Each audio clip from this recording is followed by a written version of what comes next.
10 seconds. That's all it took. One live microphone, one careless remark. And a network that had spent decades building its reputation suddenly found itself scrambling to contain a fire it had lit itself. An ABC anchor thought the audio was dead. It wasn't. And what she said about Alex Eala in those unguarded moments didn't just offend a fan base. It detonated something far deeper. The suspension came fast. The regret came faster. But the real question this story forces us to ask isn't about one anchor or one network. It's about what that comment revealed and why it hit so many people so hard. Because this had nothing to do with a missed shot, nothing to do with a ranking, a result, or anything that happened inside the lines of a tennis court. This was about a microphone that didn't cut out in time. The segment had just wrapped. Cameras were still rolling, studio lights still burning, and producers were already prepping the next block. The anchor leaned back, smiled to no one in particular, and let the words fall out like they were the most natural thing in the world. She's not that good. The hype only exists because she's from the Philippines. That was it. That was the whole thing. A few seconds of private contempt caught on a live feed. At first, only the crew in that studio heard it. Then someone clipped it. Someone shared it. And the moment it touched the internet, it was already out of anyone's hands. Within hours, X, TikTok, Reddit, YouTube reaction channels, and sports podcasts were all running the same audio on loop, the same flat, dismissive voice reducing an entire career to a passport stamp. And suddenly, Alex Eala wasn't trending because of her tennis. She was trending because someone had decided her rise wasn't real. Let's slow down for a moment and actually look at who Alex Eala is. She's 20 years old, a junior Grand Slam champion, a player who has walked onto courts against veterans with decades of experience and held her ground. She didn't show up at this level because a network put her there. She showed up because she put in the work. 4 a.m. mornings, brutal training blocks, losses that broke her down, and victories that built her back up stronger. Every ranking point she's earned came through discipline, through sacrifice, through years of choosing the court over everything else. Look at all of that and say the attention is just nationality-driven hype. That's not analysis. That's dismissal.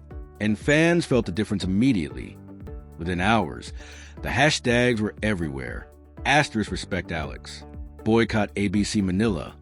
Asterisk the clip kept spreading, kept multiplying, kept finding new corners of the internet to ignite. But this wasn't just a fan base defending a tennis player. This was something larger. Tennis isn't woven into Filipino culture the way basketball or boxing is. It doesn't have that same generational depth, that same street-level familiarity. So when a homegrown athlete forces her way into the highest tier of global tennis, it carries a weight that goes beyond sport. It becomes proof that the distance between where you come from and where you want to go isn't as fixed as the world sometimes makes it feel. Young kids watching at home see someone who looks like them competing on the biggest stages in the world. That means something real. And then a voice from a major American network comes along and says the only reason anyone cares is because she's Filipino. That landed differently. That hit bone.by the next morning. ABC had a full-scale crisis on its hands. Executives moved quickly, too quickly for the statement to feel sincere. Asterisk the comment made off air does not reflect the values of our organization. The anchor has been suspended pending an investigation. Asterisk suspended. Just like that. Because when sponsor phones start ringing and social media turns into a pressure campaign, organizations stop making principled decisions and start making urgent ones. Media critics began weighing in. Questions about bias in sports coverage, about which athletes get taken seriously, and which ones get quietly condescended to. Those questions were no longer hypothetical. But here's the part of this story that matters most. While all of that was happening, while the clip was going viral, while the hashtags were trending, while the network was in full damage control mode, Alex said nothing. No statement. No Instagram story. No emotional response of any kind. Her most recent post was a training photo.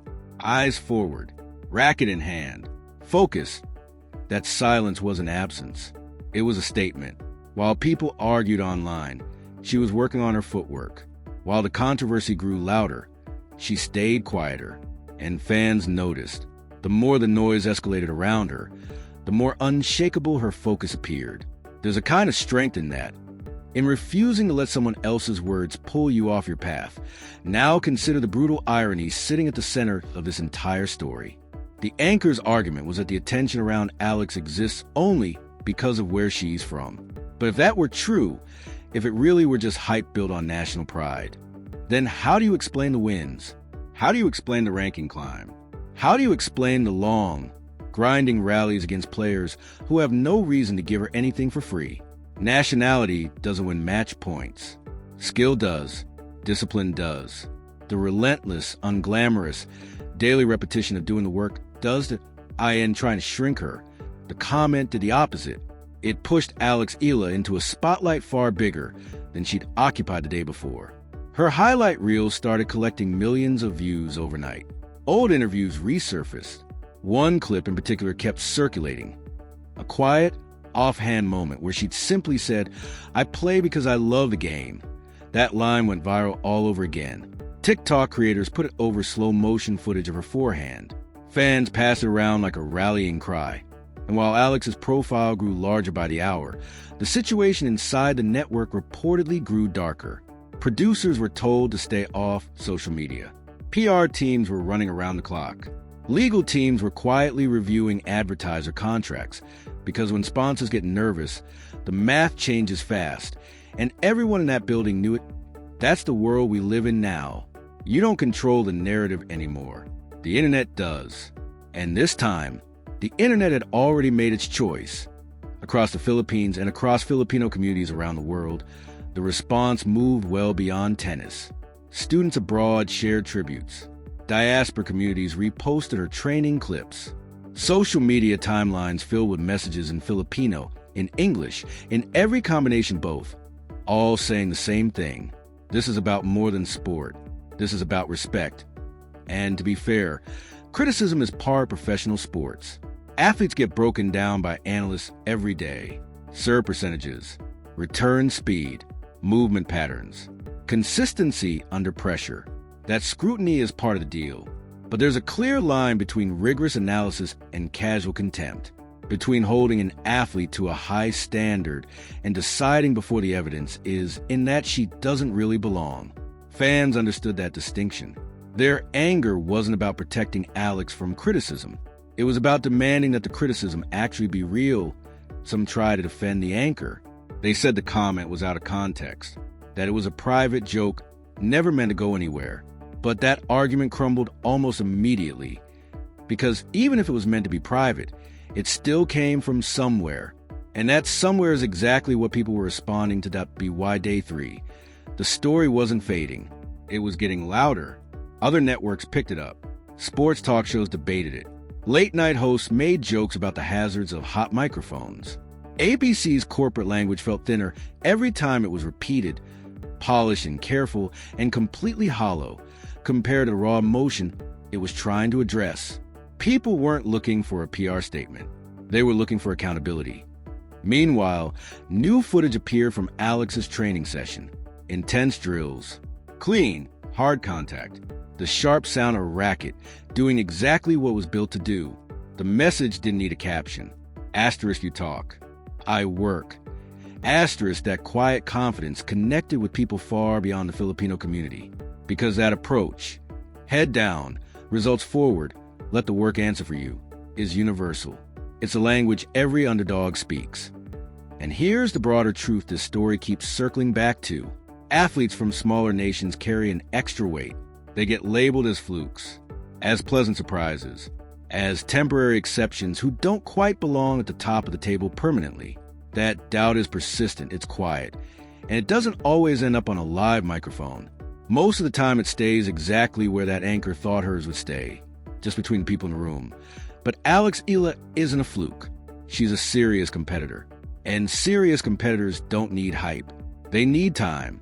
The suspension proved that networks understand consequences when public pressure reaches a certain threshold. Reputation is fragile. Sponsors have leverage.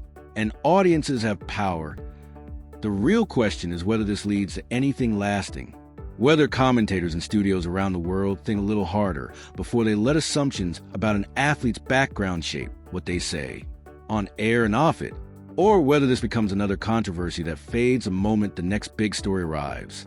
That depends in large part on the audience, because the fans proved something this week. Their voices created real consequences. That pressure mattered. Now imagine where this story goes from here. Picture Alex breaking into the WTA top 5. Picture her standing on the biggest court in tennis, holding a Grand Slam trophy, the crowd on its feet. Picture that hot mic clip getting replayed right alongside the footage of her lifting that title. The contrast would be unforgettable.